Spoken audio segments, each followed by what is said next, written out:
done so much work on myself in the last 5 years. I quit dating losers. That took a minute. Yeah, thank you. Thank you. There's no rehab for that, only sponsors.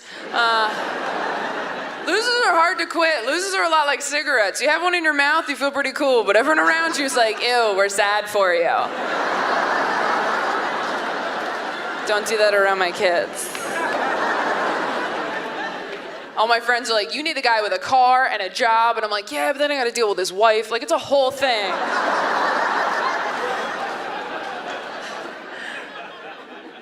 And I'm trying to be a better partner too. I haven't always been a great partner. I dated one guy on again, off again for 4 years. I would dump him, get back together, dump him, get back together. I was the girl you couldn't bring home for holidays because what are you gonna say at that point? Just like, Mom, Dad, this is my lesson that I can't seem to learn.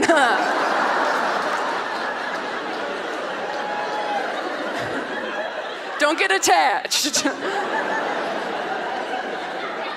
He and I broke up because he cheated on me. In my head, and I could not.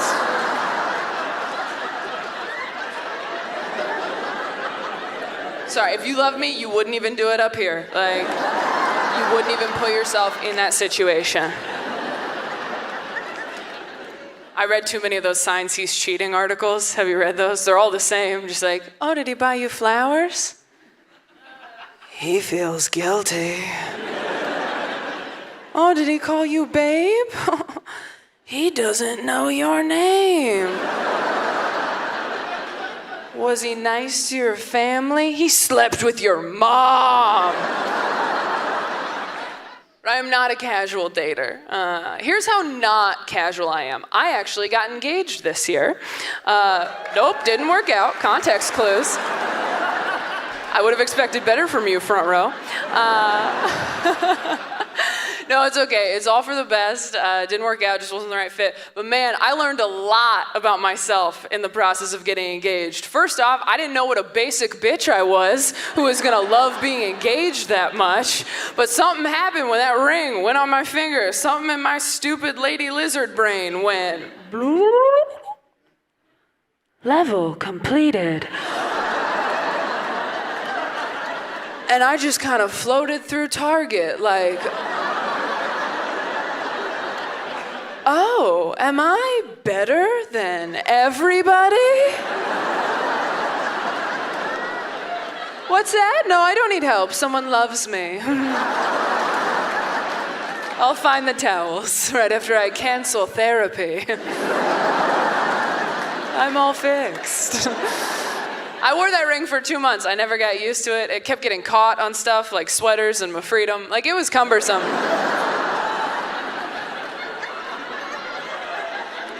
It also just didn't look right on me. It was a diamond on this. It looked stupid. I looked like a rescue dog in a Gucci sweater. It was so dumb.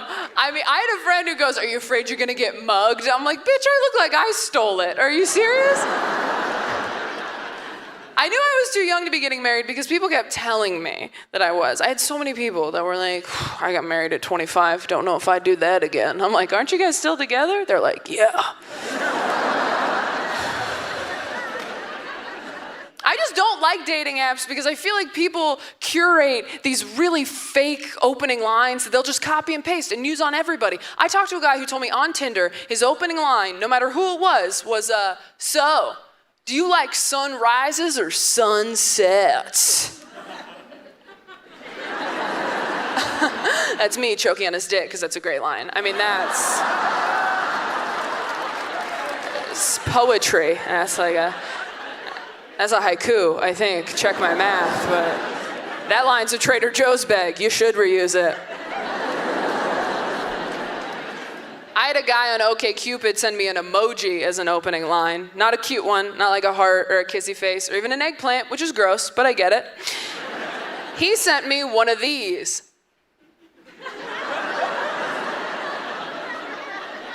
You know the one you never touch because it looks like Pac-Man getting a colonoscopy?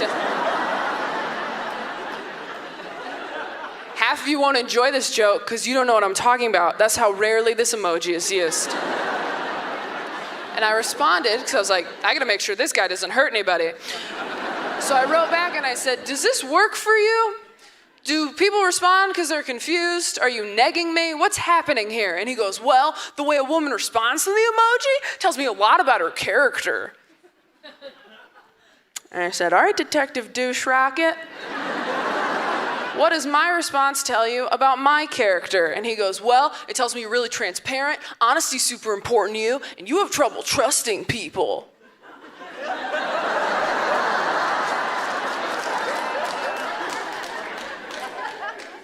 That emoji works. So we should get coffee or married, I don't know. Dr. Douche Rocket, I'm sorry. I do want to get married, but I think before you get married, you have to make sure that you're realistic, okay? About what love and relationships are and can be. Not cynical, don't go too far. I mean, I made the mistake of babysitting after I broke off my engagement, and that is not the time to be caring for someone with hope. I was so nervous. I'm always nervous to babysit. I don't want to ruin her life, because that's her parents' job.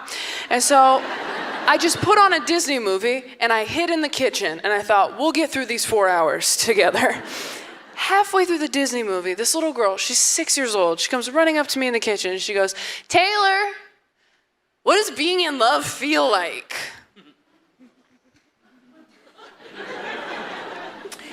And it's tough, because how do you even begin to explain love to a child that young? How do you even begin to explain romance and courtship? It's complicated. There's an app and you gotta download it and swipe.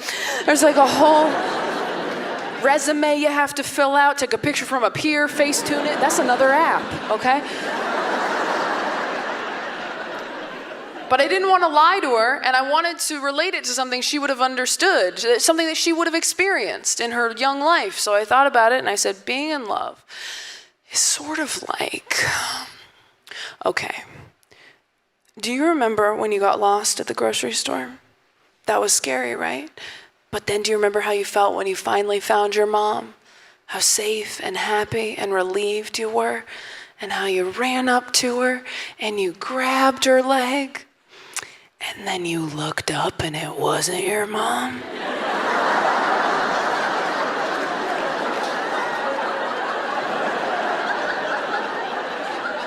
That's kind of what it's like out here, yeah. You think you know somebody, turns out it's just some stranger with your mom's knees. Trust no one, swipe left.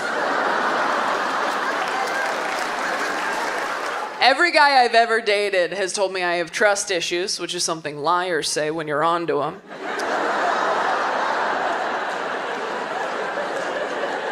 You have trust issues, babe. You have a hot coworker and a locked phone, so. I can't help it. At the beginning of a relationship with a guy, I just assume anything nice he does is a move he pulls on everybody. And I'm not gonna fall for your choreography, sir. I'm like, oh, is this your move? You open the car door for me on the date? This is like your move. This is how you do it.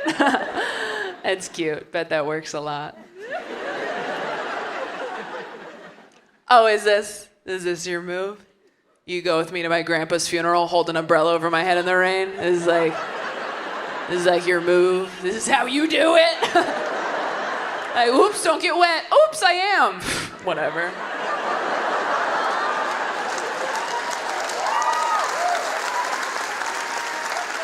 This ain't my first rodeo. I used to have 2 grandpas.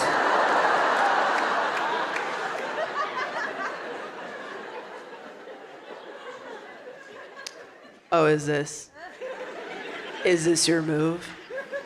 You die next to me in a hospital bed at 86 years old, holding my hand for all eternity? This is like your move? This is how you get pussy? He's like, we've been together for 60 years. I'm like, you're a fuckboy, and I know it. Don't bury me with this guy. He's been dying with other people behind my back. I can't prove it. Check his phone when he uses the bedpan. But that's why we're in therapy. A lot of my friends are settling down. Some of them are just settling, period, end of sentence. You guys know those couples? Everyone knows one couple like that, where like one person in the couple is way hotter and cooler than the other person in the couple. I like to call those couples chocolate-covered raisins. Because you're like, sure, you could put those two together if you want. But every time you see them, you're like, chocolate, what are you doing? You could have been with anybody. You could have been with caramel, you could have been with marshmallow, you could have been with peanut butter, who I heard cures depression.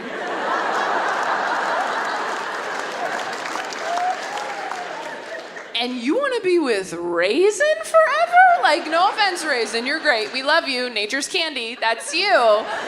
But you belong with, like, oatmeal. Like, you know that, right? This doesn't feel good, right? Aren't you scared every day that someone's going to come along and suck chocolate right off of you? I love this joke. It's like to feel couples in the audience looking at each other like, am I chocolate or raisin? We're both chocolate, right, babe? We're chocolate-covered chocolate. We're like those little Lindorf guys in the foil, you know? I'm the creamy part and you're the shell because you're so strong, and if you leave me, I'll be a mess. Women are surprised when they find a guy who can make them come, and straight dudes are surprised when they find a girl who can make them feel genuine feelings in their heart. Like, women are like, he got me off 3 times, and guys are like, I mean, I just fucking like her, dude. Like,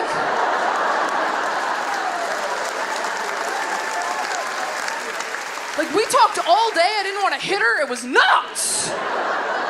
She's just like my friend? I don't know. I want to like lick her heart, I think. Straight dudes are so proud of themselves for falling in love. It's really cute. They're like, I love you. Hell yeah, buddy, I knew you could get there. Women fall in love, we're like, I love you. Fucking again, you dumb bitch. You were supposed to love you first. You keep skipping that part. It is eat, pray, then love. Oh, God, it's okay. We'll try again in a year and a half. New relationships are awkward because you gotta tell a whole new person what you like in bed. And the only reason you know what you like in bed is because someone else did it to you first. But you can't say it like that, right? You gotta do that cute little tap dance of like, oh, babe, you know what would be so fun? That's never even occurred to me before. You know what your body is inspiring me to do right now? But in your head, you're just like, do it like Craig. Could you just do it how Craig did it every time? Craig didn't do shit right. He did that right, let me tell you. Can we just call him? Could we just call him and ask? It's not a big deal. We're all adults here. Remember when we reset the Wi-Fi router last month? It's just like that, babe. He's just a voice on the phone with the password. That's all he is to me now. No, I did block his number when you asked me to. Of course I did. But when you block a number, your phone kind of just saves it in a different folder. Ooh, some of us are gonna fight in the car. Not everybody knew that. You have to be able to talk about what you like in bed, and you have to know what you can and can't say, all right? Like, I've been telling guys for years, I like it a little rougher in bed. I don't say it like that. I say like, oh, I'm damaged, you know? Like, if you're a straight guy, don't say that. If a straight dude's like, I'm damaged, fucking run! That guy wants your toes in a baggie, so. Sometimes you think you like something and you don't. I thought I liked dirty talk. Turns out I just like dirty phrases we agreed upon earlier. You ever tell someone you like dirty talk and then they hit you with something in bed and you're like, nah, that was not approved by corporate. No. I was having sex with a guy once. I was on top and he just went, look at you!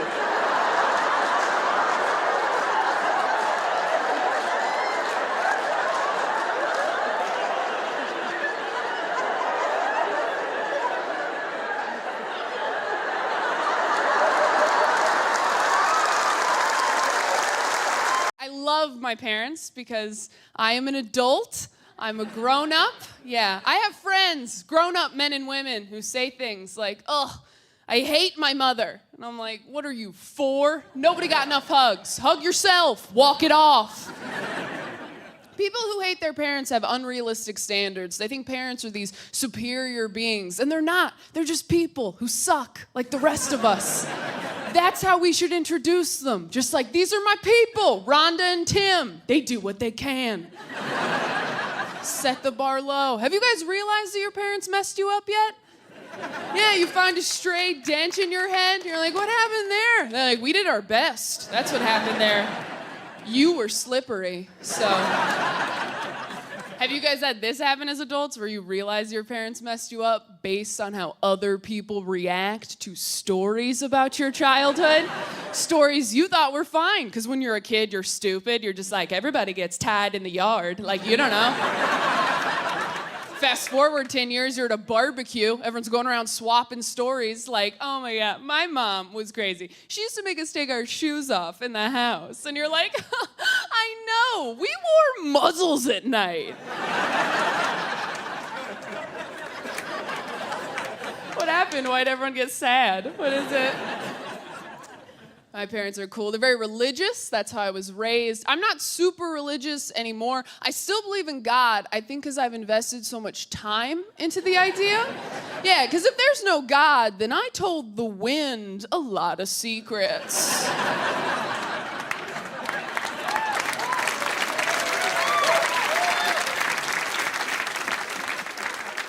My dad's very conservative. He still thinks gay people shouldn't be allowed to get married, which, I don't know, you ever hear older people say stuff and you're like, ooh, someone missed a software update. Like, that's not, can't just say that anymore out loud. We're in a Target. Be quiet. It's crazy. He taught show choir for 10 years, and the whole time he was like, homosexuality is a sin. And we're like, without homosexuality, you would not have a job. Those sparkly teens put food on our table. Don't bite the jazz hand that feeds you.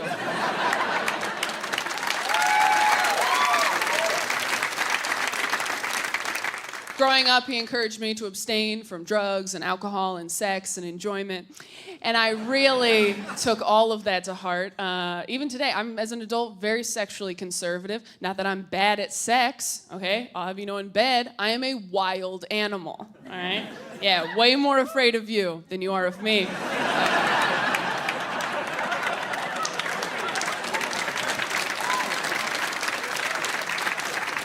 But I was abstinent all through high school. Didn't need to be. No one was trying to get in here. Didn't need to lock the door. No one even jiggled the handle, as it turns out. But I signed the papers, and people don't realize how scary it is being an abstinent teen girl, because friends of mine would be like, oh, I missed my time of the month. I'm pregnant. I missed my time of the month. I was like, oh no, I'm carrying the Messiah. That's a lot of pressure. I don't know any carpenters. But it's so easy to mess kids up. I have a lot of respect for parents, even babysitting. I just babysat for a friend of mine. I was so nervous about it, I didn't want to mess the kid up. So I was like, I'm just going to put on a movie, and I'm not going to talk to it, and everything will be fine.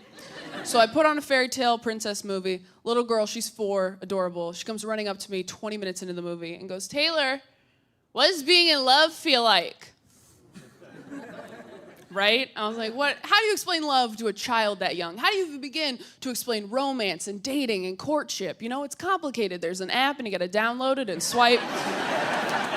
You gotta lie a little bit, fill out a resume, take a picture from up here. Like, it's a whole thing.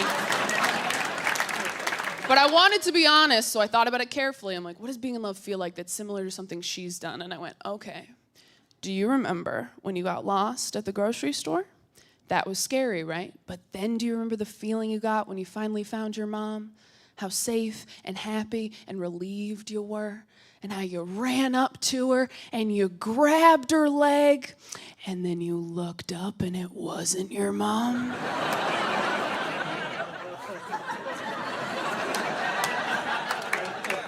That's kind of what it's like out here, yeah. No, you think you know a guy. Turns out it's just some stranger with your mom's knees. Trust no one. Swipe left.